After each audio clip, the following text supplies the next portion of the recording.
C'est samedi que se déroulent les faits, ici, place du Nord, devant la gare du même nom.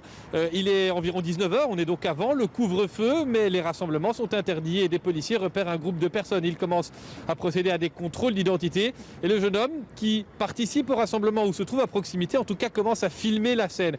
Lorsque les policiers se mettent en chemin vers lui, il prend la fuite, finit par être rattrapé et être emmené au commissariat de la rue de Brabant à quelques mètres. C'est là que les choses ne sont pas très claires.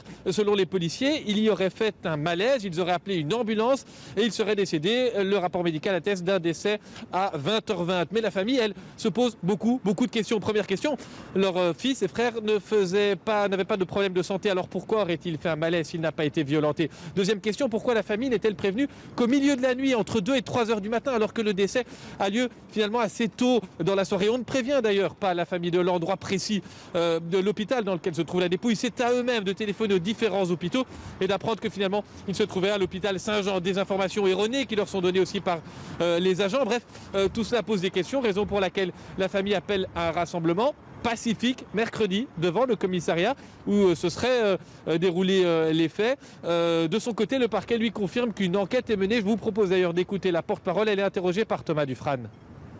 Pour le moment, il y a une enquête qui est en cours. Le parquet a été avisé immédiatement des faits et a pris différentes mesures dans l'intérêt de cette enquête. Il y a notamment un périmètre de sécurité et d'exclusion judiciaire qui a été instauré au commissariat. Le parquet a demandé au comité P de reprendre immédiatement toutes les suites d'enquête et de descendre sur place pour voir ce qui s'était passé.